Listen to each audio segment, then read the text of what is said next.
Hi guys, and welcome back to a new video. Today I am back with a French case, and I'm hoping some people will suggest cases down below, but since there have been no recent suggestions, I think I'm just gonna keep going with the French theme and bring some cases to you that you might never have heard of otherwise. So today I'm going to be talking about Karine Torchi, who is also known as the Evil Babysitter, and this was a case that took place in France in 2009.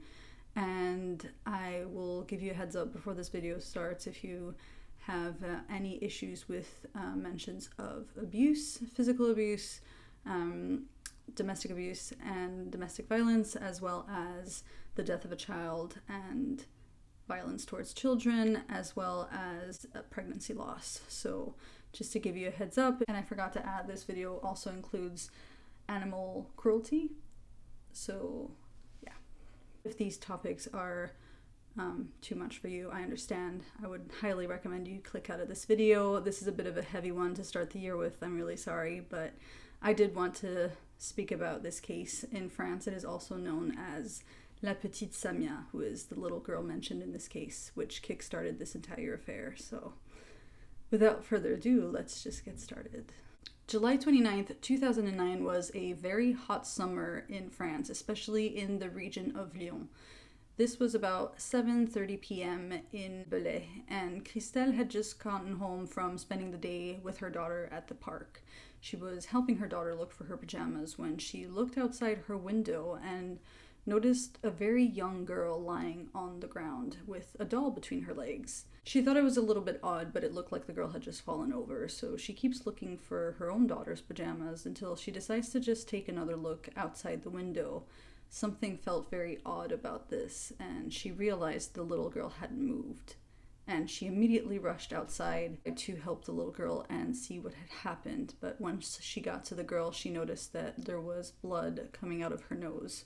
So she immediately started knocking on all of the windows in the building to see if someone could come out and help, and to see if someone could recognize whose daughter this was. And one of the neighbors on the ground floor came out and recognized her as Samya. She was a 2-year-old little girl who lived on the 6th floor, and from the way she was lying, it looked like she had fallen out of the window. So the neighbors immediately start shouting her parents' names to get their attention to bring them downstairs. Majdi and Vanessa, Samya's parents, had no idea that she had fallen.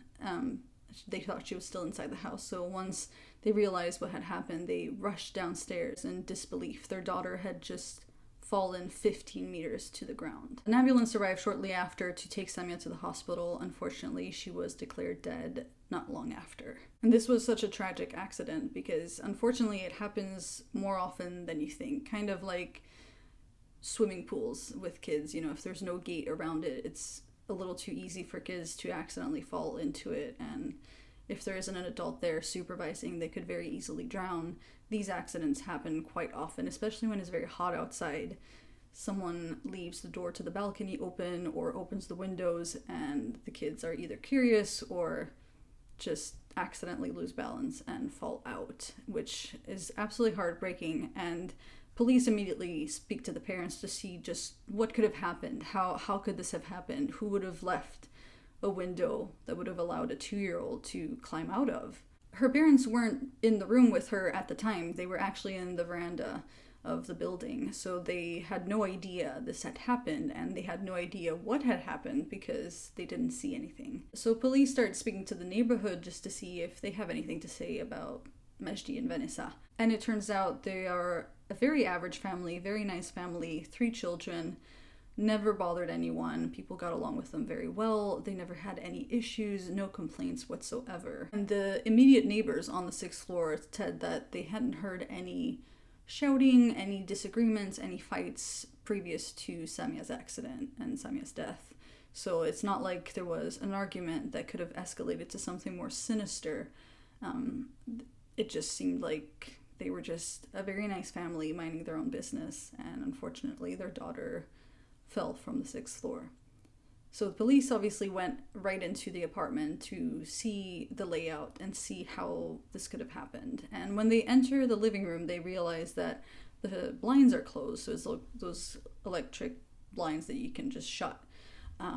which obviously they hadn't been at the time, but the parents had decided to close the blinds so that the younger boys, so the other two children they have, couldn't look out the window to see what was going on. Obviously, they wanted to protect their children from the scene down below. So this wasn't an issue. The blinds hadn't been closed previously, but the windows were open, and police noticed a chair below the window, and the back of the chair had bars. So it was one of those things where it could look like a ladder. Once you stepped onto the chair, you could easily use the bars to get higher if you wanted to. The only other room that had windows open was the bedroom. However, there was nothing close to the window that would have helped Samya reach that height. The only things in the room were a bedside table, which hadn't been moved in a long time because there was still dust on the floor that hadn't been disturbed. So police could tell that none of the items in the bedroom had been moved, and it would be nearly impossible for Samya to reach the window in that bedroom. So it looked like most likely she had gotten onto the chair that was against the window in the living room and fallen out of that window. Because she was found alongside her doll, police theorized that maybe she climbed up to the window just to look outside, and maybe she dropped her doll and tried to reach out for her, lost balance, and fell. The medical examination confirmed that Samya died as a result of the fall, so there was no autopsy needed.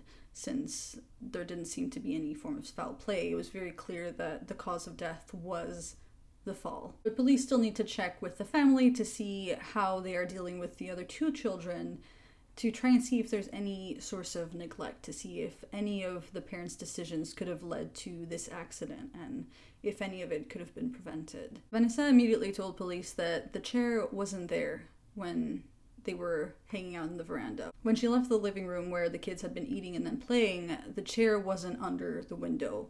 So she distinctly remembered nothing being under that window, and she also knew that her daughter would never go up to a window on her own. They had a couch below a window in the previous apartment for ages, and she had never shown any interest of climbing on the couch and trying to look out the window, and she knew that if she wanted to look out the window or if she wanted to see outside, she would just ask her parents and they would carry her to the window and then she could just look outside. So I'm not saying, kids can change their mind and kids are weird like that, but you can't say for sure that she never would have done that. But Vanessa knew her daughter, and she knew that it would be very out of character for Samya to suddenly want to look out the window on her own. Police are a little bit puzzled by this situation until 3 days later, a neighbor comes to the police station to speak to them. She had seen Samya fall and she had some information to share. Wafa lived in a building perpendicular to Majdi and Vanessa's building. So it was basically this type of residential area that has multiple flats and apartments in buildings, and they're all kind of like loosely placed next to each other. So she had a direct view on Samya's apartment, and she didn't realize what had happened at the time. She thought it was a pillow that had been thrown out of the window. She obviously didn't assume it was a child. She didn't know that Samya was the one falling out of the window, but she did see something come out. And the reason she remembered which window it was because there was a duvet hanging on the window, kind of like you would air it out, so you would put it on the windowsill. So half in, half out.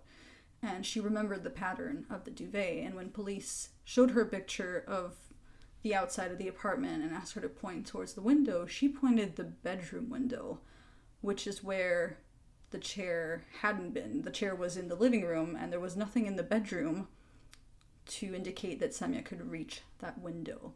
And she was 100% sure that this was the window from which Samya had fallen. Unfortunately for Wafa as well, as she didn't realize it was Samya falling out of the window. However, she did hear the impact through her window that was shut, and she described it as a rock falling. That's how loud it was. And once she saw people coming around, she immediately ran outside to help them out. This important piece of information about the window changed everything. This could no longer really be an accident with a poorly placed chair where a child could climb up and lose balance. There was absolutely nothing in that bedroom that could have allowed Samya to reach that window and fall out of.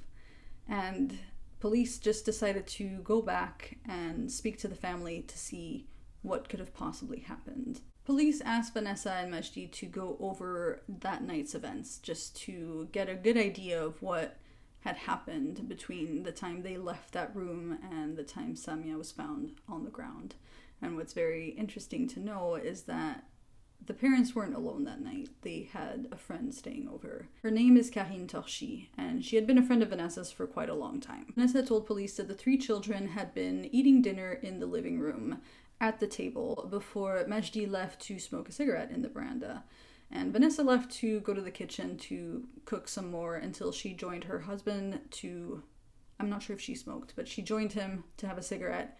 And they eventually called Karine over because she was still inside the living room. So they said, come on over. Like, what are you doing? Don't hang out on your own. Just come hang out with us. And she didn't come straight away. So then they called her name again. And when she finally came, she was like, what is it? And they said, just come hang out with us. And she said, I forgot my phone. I'll be right back. And she left to get her phone, but she'd come back for 2-3 minutes. And Vanessa and Majdi have the same estimated time. They were obviously interrogated separately, so they both know that it was too long to just get a phone, but they thought maybe she was checking her phone or maybe answering a text or something, and then she came back to the veranda to hang out with them. But when she came back, her face was bright red and she just wouldn't look at them. She seemed very flustered, and she would just kind of look at the floor and act very sheepish. And it's very interesting that she acted so oddly because police knew that Vanessa hadn't moved the chair. She said that the chair hadn't been in the living room when she left, and Majdi definitely hadn't moved it either. So police initially theorized that one of the children must have moved it. So they thought, maybe Samya moved the chair to go under the window so that she could look outside. But this was a very heavy chair. This wasn't just like a plastic chair that you could easily push over. They had her older brother, who was 3 years old, so a year older than her, try to push the chair, and he struggled. It took him a while to try and push the chair around, and it also made quite a lot of noise, because obviously he couldn't just lift it up. So he would, kind of drag it across the floor and push it, and you could hear the chair against the floor. So obviously this would have alerted the parents. They would have known something was up. And if you are wondering, the other child, so the other brother, was 6 years old, was watching TV at the time, but he was so focused on whatever TV program he was watching, whatever movie was going on. He was just focused on that TV, didn't really pay attention to anything else. And the 3-year-old, who they made move the chair to see if a child could move the chair, actually had joined Majdi in the veranda. So at the time of the event, it was only Samya and her 6-year-old brother who was busy watching TV. So it couldn't have been the 3-year-old who moved the chair, and he struggled to move it, so it couldn't have been Samya who moved the chair. Running out of leads, police decided to start looking into Karine Torchi, Vanessa's friend. They had been friends for about 6 years, and at the time she was 36 years old, she had 3 kids, and she was unemployed. She had been unemployed for 2 years. And she was friends with Vanessa, but she wasn't the type of best friend you could count on for everything. She would often steal things. She would steal cards, money. She would steal key doubles to someone's house. She would steal telephones, but she was quite good at talking her way out of it, or explaining herself, or trying to ask for forgiveness. And Vanessa was a very kind person, so she would usually let it slide and remain friends with her. Karine was also diabetic, so Vanessa would also check on her whenever she wasn't feeling well. Sometimes her kids would run up to Vanessa and say, my mom's not feeling great, and because she knew she was diabetic, she would run upstairs and check on her. I forgot to mention, they used to be neighbors. That's how they met. Karine ended up moving away, but she would often come back to Bel so that her kids could see their dad. And that time she happened to stay over at Vanessa's place. Obviously they were friends, and she was there for a whole week. She had been there 3 days before Samya died. And Vanessa was the first to say that, she wasn't the most reliable friend, but she never had any issues with the kids. She never shouted at them. She was never annoyed by them, but she was also, not like hugging them or playing with them or anything, but she was just quite neutral. She never minded Vanessa's kids, and it never looked like she had any issues with the entire family. I mean, she had 3 kids of her own, so, why would she? Though a more unsavory part of her character was the fact that she used to throw stuff out of the window all the time. When they used to live in the same building, she would throw diapers out of the window, she would throw hygienic pads, she would throw any trash you could think of.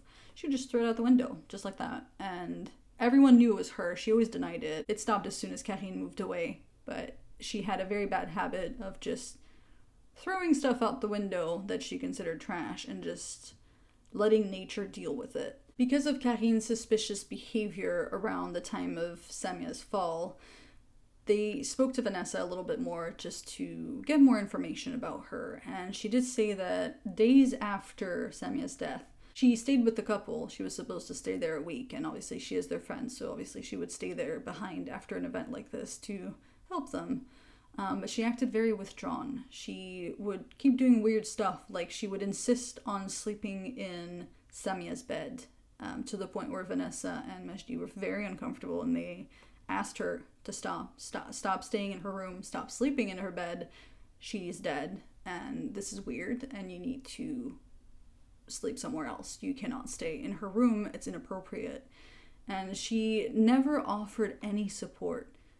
She was supposed to be one of Vanessa's friends, and she is the only person who did not help her through this incredibly traumatic time. Because she had 3 kids of her own, police had an incredibly hard time imagining that Karine could have anything to do with Samya's fall. I mean, as far as they were concerned, it was a freak accident or neglect maybe on the adult's part. But they started changing their mind when someone told them about the fact that in her previous apartment, she had thrown her kid's rabbit out of the window. And when I first was researching this story, my brain automatically assumed they meant like a pet, like a bunny soft toy, like a teddy that's in the shape of a bunny. I think this is just my brain protecting myself until I looked into it again, and it was their actual pet rabbit, which was a real animal. She threw it outside the window, and it died on impact. And she just told the kids that the rabbit ran away, which is incredibly upsetting. And also, I don't know, I mean, the neighbors found the rabbit. I'm assuming they dealt with it, because I can't imagine the kids coming back outside to play and finding the rabbit dead when the mom told them it had run away. But this gave police a different, perspective on Karine Torchi. Police tried to find out a little bit more about what happened earlier in the day, something that could explain any trigger for what happened later on. And interestingly enough, Karine's younger sister, Brigitte, had been over at Vanessa and Majdi's place to have coffee and snacks. Basically, they invited her over to have coffee with them, to catch up with her sister. They all knew each other. And when police spoke to Brigitte about this, she said actually that nothing had happened that afternoon, nothing noteworthy. It was actually a really, really nice time. They had a really nice time catching up, having coffee, eating cake, no concern whatsoever, until she dropped a bomb and told police that she believed Karine had something to do with Samya's death. And this is her older sister she's talking about, so police cannot believe what they're hearing. When police ask her why she is saying something like that, or why she would believe her sister is involved, she says that this wasn't the first time Karine had thrown a child out of a window. She had actually thrown a little boy out of a window when she was babysitting as a teenager. And when police spoke to Karine's other siblings, they all confirmed that they strongly believed that Karine was involved in Samya's death, and it wouldn't be her first accident. The first accident happened in 1987. So Fabienne was an old family friend of the Torchi family, and her kids used to hang out with the Torchi kids all the time. They would go over to each other's houses to hang out, and they would go to each other's birthday parties. They would, exchange gifts. Just a typical family friend. Fabienne and her 3 kids had spent the day at the Torchi household, and Karine was 14 at the time. She took quite a liking to Mathieu, who was 7 years old, and he had quite severe health issues. He had respiratory issues as well as being disabled, and he was also nonverbal. as a 7-year-old, he would still drink from a bottle, as in like a child, like an infant would. He never moved on to solid foods. So he was a little bit different, but Karine seemed to like him quite a lot. She actually spent the day kind of like carrying him in her arms and moving from room to room and just hanging around the house with Mathieu. Even though he couldn't speak, she seemed to quite enjoy his company. At the end of the day, Fabienne went home with her kids, and she noticed Mathieu was shivering. It looked like he maybe had a fever, which happened quite a lot because of his health conditions, so she didn't think much of it. But when she went to change him into his pajamas, she couldn't lift his sweater off of his back because it was glued to his back. And when she looked down, she noticed that he had severe burns on his lower back to the point where the skin was gray. Because he was nonverbal, he couldn't explain to his mother what had happened, so she rushed him to the ER, who then rushed him to a burn unit to treat the burn. And he had been burned so severely that when the nurse removed the outer layer of skin, Fabienne was obviously quite horrified. This is your child, you're watching him go through something horrendous like this. And the nurse said, the skin is so dead, he's not feeling any of this. That's how burned he was. Immediately, Mathieu's parents confronted Karine because she had spent the whole day with him, and they needed to know how this burn could have happened. Obviously, Mathieu couldn't tell them, but when they confronted Karine, she said, I don't know, like maybe he just fell into the chimney, maybe he fell backwards into the chimney or something. And they're like, no, we were in that room. This never would have happened. We would have seen it. And she said, oh, well, maybe the iron fell on his back. And immediately they knew she had something to do with this, because how could an iron fall on someone's back for so long that it would burn you to that extent and you wouldn't move out of it? He was nonverbal, but he could still move and he could still react to pain. So this would never have happened by accident. This never would have been a severe burn if it was an accident. He was monitored for about 6 months, and he did make it out fine, though probably traumatized and also very burned. He had a huge scar on his back, and once the burn had healed, the parents could notice this very specific outline of the holes that you would see in an iron. So it definitely looked like it had been done by an iron. They tried to confront Karine again, speak to her parents as well, but she denies everything. And at the end of the day, she's 14. And there's not much Mathieu's parents can do. Karine's parents are denying any wrongdoing on her end, but it's also because she's 14, Mathieu's parents assume it's just an accident. She's afraid of being in trouble. She's afraid of getting yelled at, or I think your first instinct isn't to think that someone would do this deliberately. They had accepted that this had happened, that Karine was likely responsible for the burn, but that it was just a really tragic accident, and Mathieu was fine now. They never ended up pressing charges, and again, she was just 14 at the time. However, 2 years later, in 1989, Karine is now 16 years old, and she would often babysit the neighbors' kids. Her mom would usually help out the neighborhood and babysit as much as possible, but when she got too busy, Karine would step in and babysit the kids. One day, she was babysitting 4-year-old Alexandre, and she came up to him in his house and she said she had something she wanted to show him. So she picked him up, brought him to the window, and when he was pretty much just looking around, trying to figure out what it was she wanted to show him, she just pushed him out the window. And this was from the 1st floor, so definitely less fatal than the 6th floor, and he did survive the fall.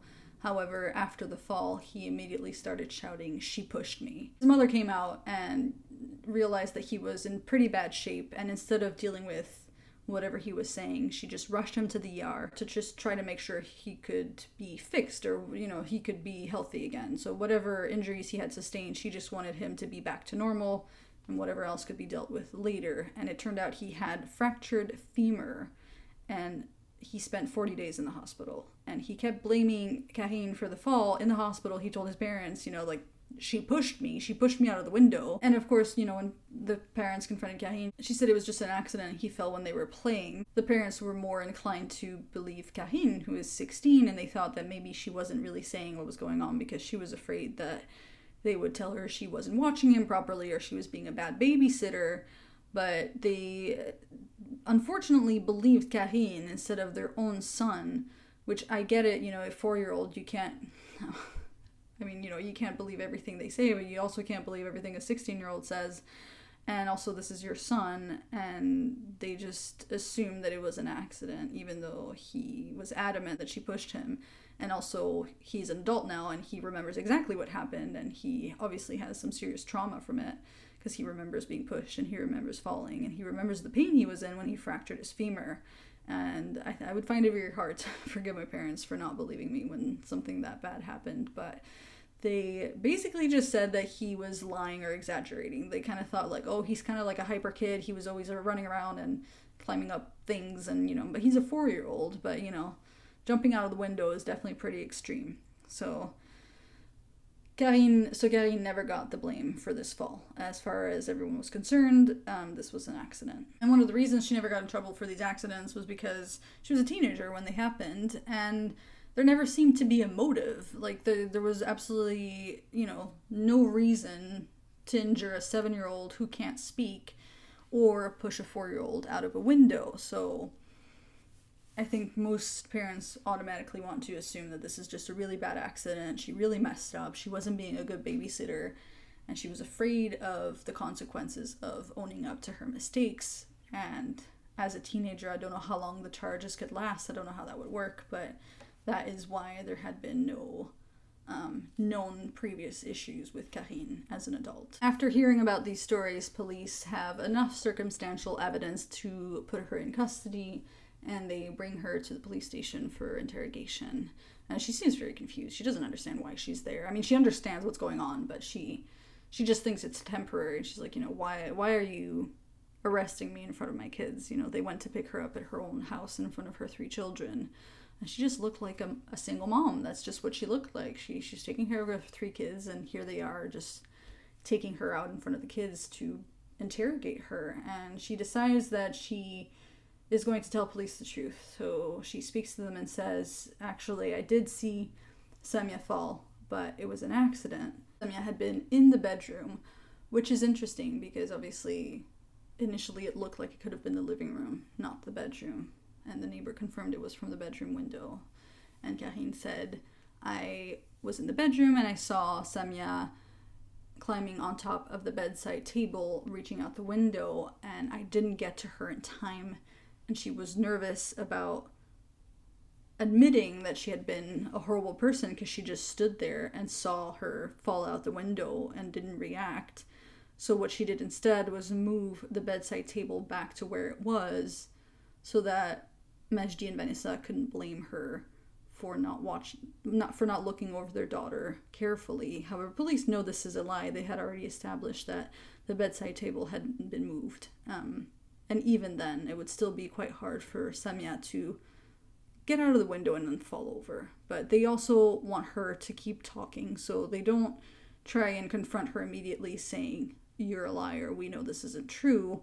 They just keep asking more questions. They didn't get much further with this, so they keep her overnight in a cell, and I think she kind of sleeps on it because during the night she starts to wonder what's going to happen to her kids if she goes to jail, which police had said, look, we don't know if you're going to jail, there's no guarantee, but don't worry about that. But she was quite concerned about what would happen to her kids. She didn't want to be separated from her kids, and she didn't want to go to jail, so she told police, you know what, I will tell you what happened, and hopefully you can put me in a specialized center with my kids, and I can get treatment, and I can get looked after. And I don't know what kind of treatment center she's looking at.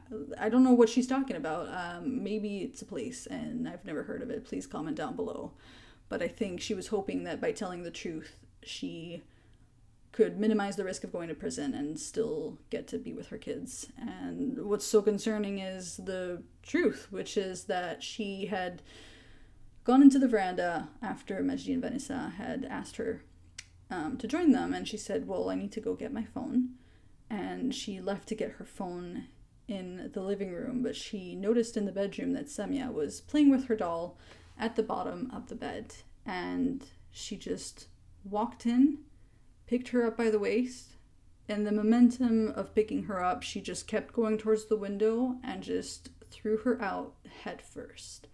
And that was it. That was the series of events that led to Samya's death. She's telling police this, and she doesn't even look distressed. She doesn't look emotional. She doesn't look remorseful. She is, if anything, she's more concerned about what people will think of her as a person. She's more concerned about her reputation after telling the truth. Also didn't explain why she did it. She never gave an explanation. As far as police are concerned, she just saw Samya playing with her doll, and she just was like, nope. Walked in, grabbed her, and just threw her out of the 6th floor window. While in jail, Karine starts writing letters to anyone she can think of. She spends her entire days writing letters. She's writing letters to her kids, to her family, to her friends, whatever friends she has left after this. And one of the letters she writes to her godmother. And what Karine doesn't know is because of her current custody conditions, or because of her current situation, the judge still has access to all of her correspondence. So the judge actually takes the time to read every single letter that she writes before it gets sent, just to see what she's saying in the paperwork, because, why wouldn't you?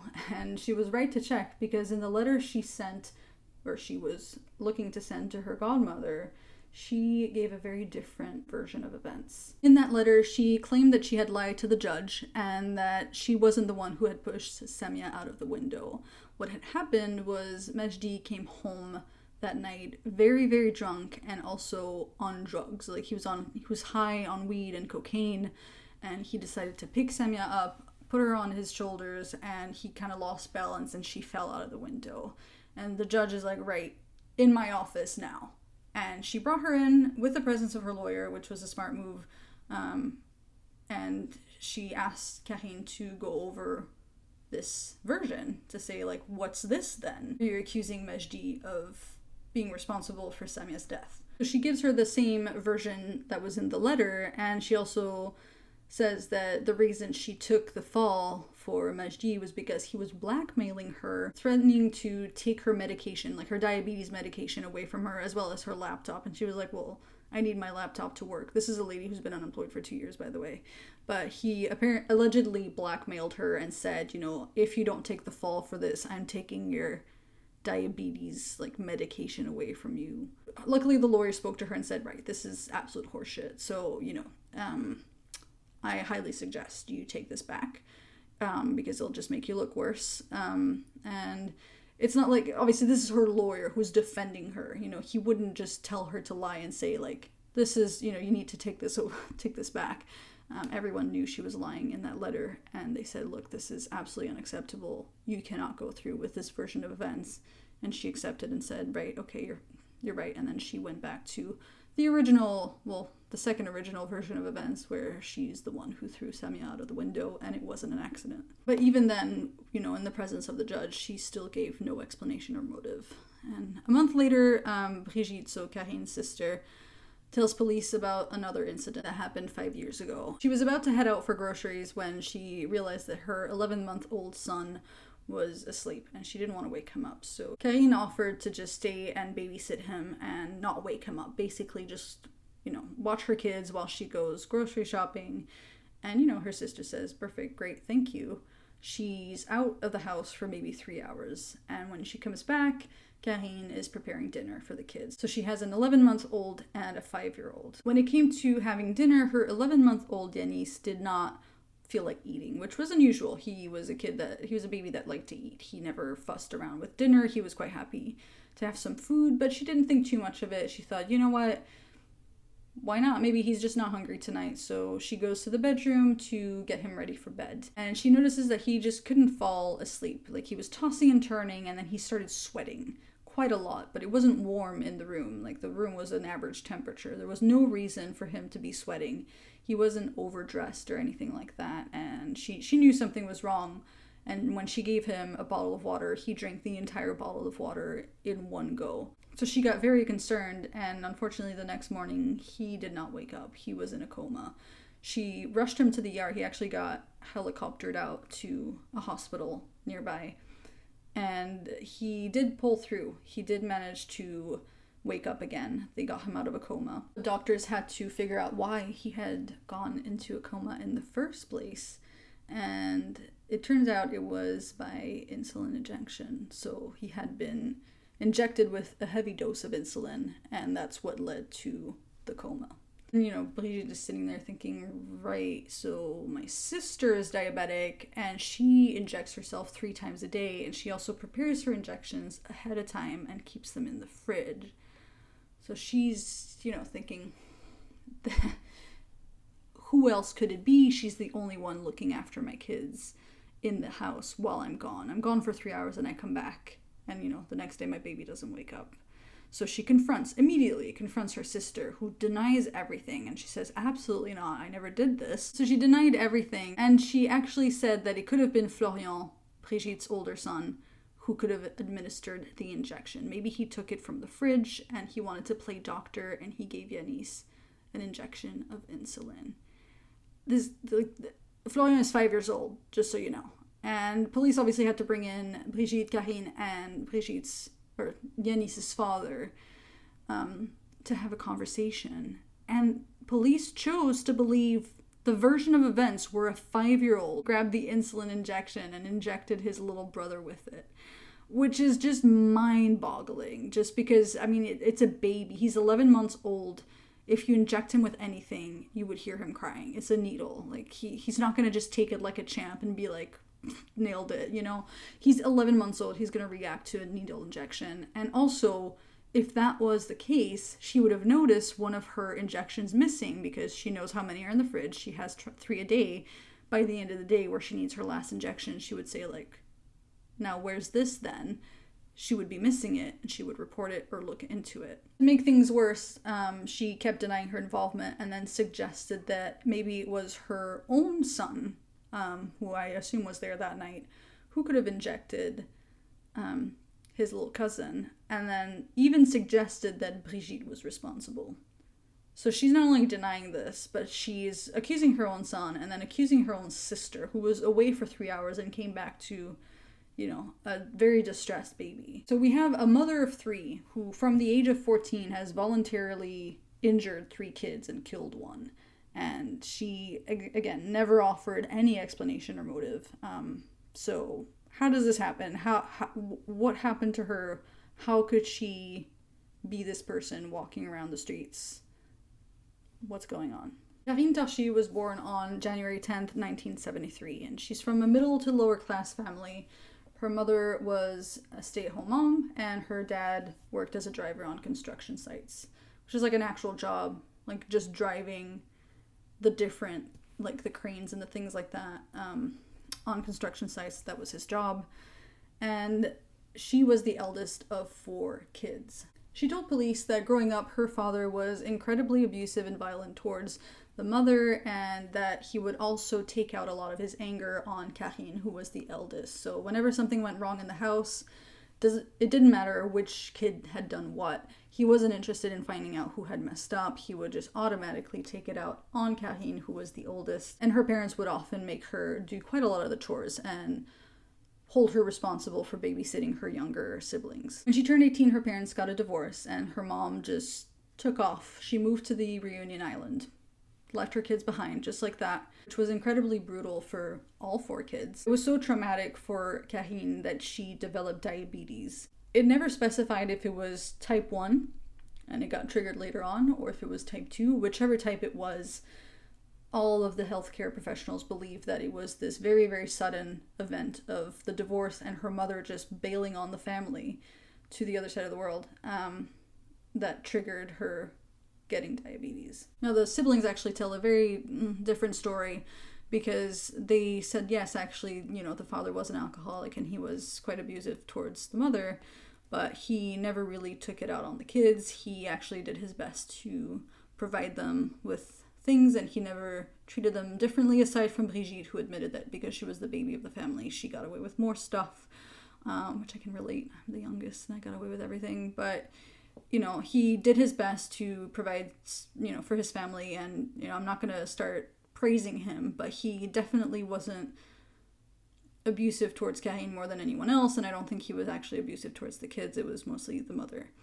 And actually, the siblings said that, if anyone, it was Karine who was, violent towards her own siblings, to the point where one of them needed stitches because she would beat them up. Every single family member said that she seemed to enjoy hurting others, and she was quite a brutal child, and her parents clearly didn't know how to handle her, so I think they just didn't. I don't think she had the most support growing up. For whatever she was going through, her parents weren't there to sort out her behavior, to the point where when Fabienne accused her of burning her 7-year-old son, the parents said, nah, she didn't do nothing wrong, she's fine. So, not going to start making excuses for Karine, but that is the upbringing she had. And also that is the way she presented herself as a child already. As an adult, she would usually be unemployed. She had been unemployed for 2 years before Samya's death, and she lost a lot of friends because she would always steal from them. She was a klepto, and she couldn't help herself. She just took things, whatever it was. It didn't matter if it had value or not. She would just take them.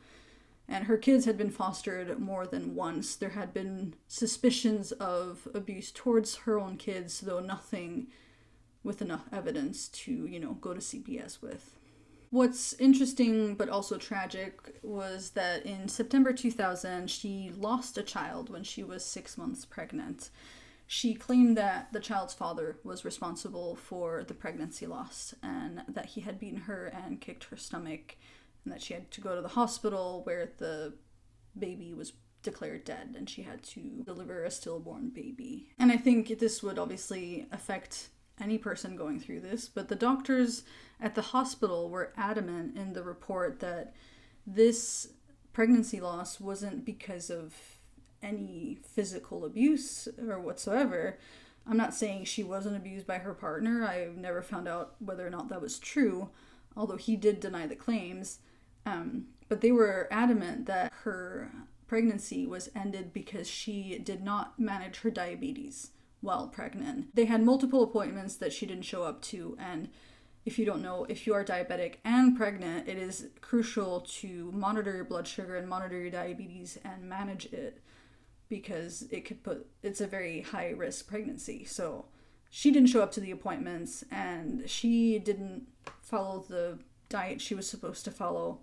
And as a result, she went to the hospital, and 8 days later, the baby had passed away. Which is, still incredibly traumatic, don't get me wrong, but a very different version of events. This, obviously, the doctors themselves believe that she is responsible for the death of her child. I don't know if this was accident. I don't know if she meant it. Whatever reason she had to not manage her diabetes during the pregnancy, it did lead to the loss of a child, and she was incredibly affected by it.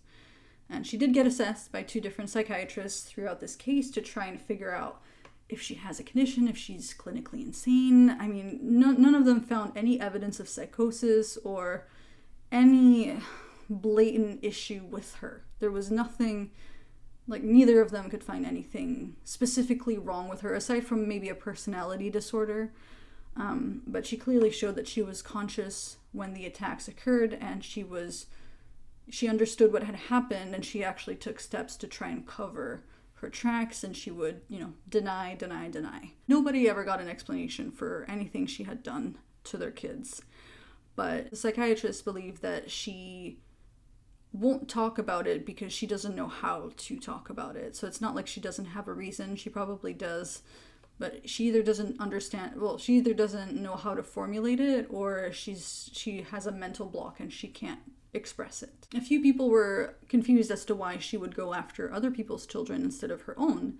And the reason doctors believe that she didn't go after her own children is because they were an extension of herself. And also the fact that she would steal quite a lot. They theorized that she was missing something crucial. She grew up without getting the attention and affection she needed. Whether or not she didn't get any, it doesn't matter. Maybe to her it didn't seem like enough. And she was missing something, and whenever she would steal something, it would be like filling that gap and taking something to just get compensation for what she's not getting.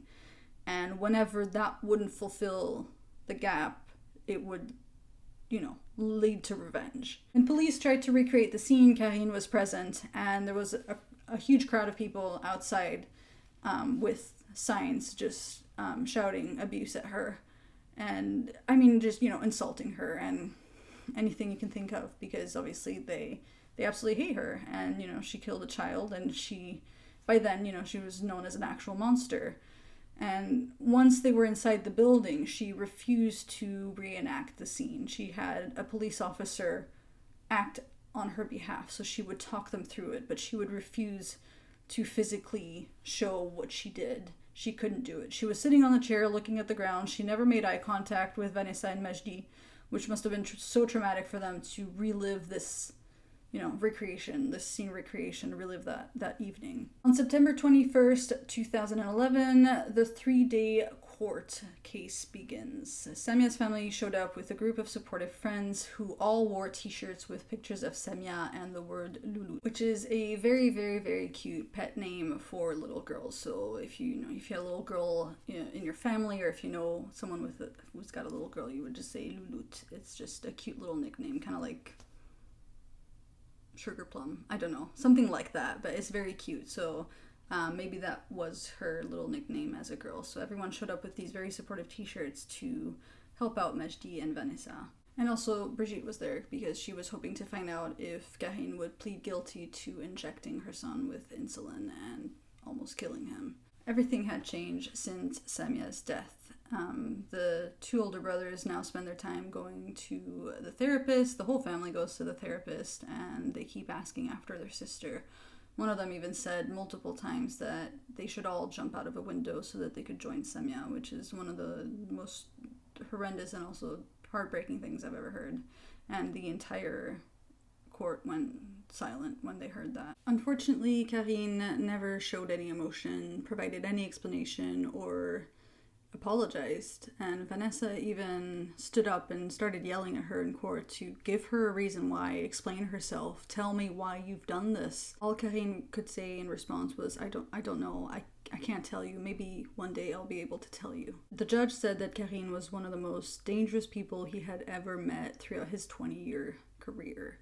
And since he couldn't get her to say much, he asked her, if the court finds you guilty of poisoning Yanis, would they be mistaken?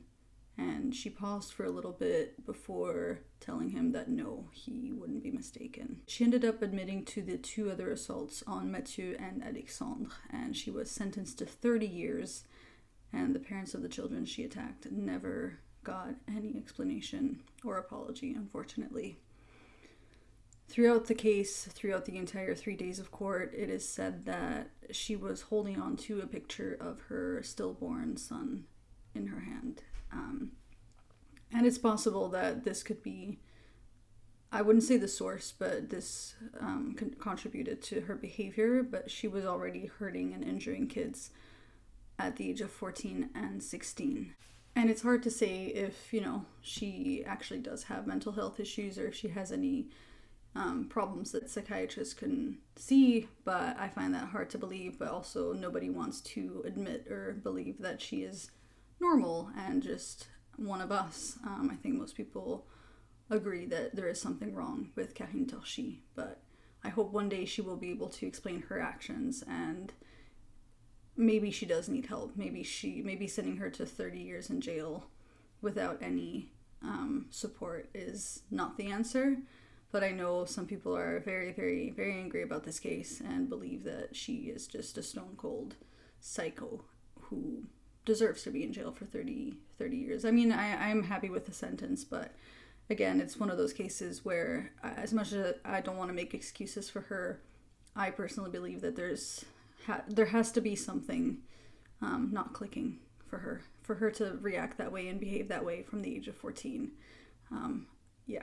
I'm not sure what you guys think. I don't really have a conclusion to this video, but let me know down below what you think of this. How do you feel about Karine Torchi? Do you think she is fully aware of her actions and that she is just a stone cold murderer? Or, do you think there's something else going on? Let me know. If you have any other suggestions for cases, please comment down below. If you like these types of videos, I will be back next week with another true crime case, but feel free to join my channel, and I will see you in the next one. Bye.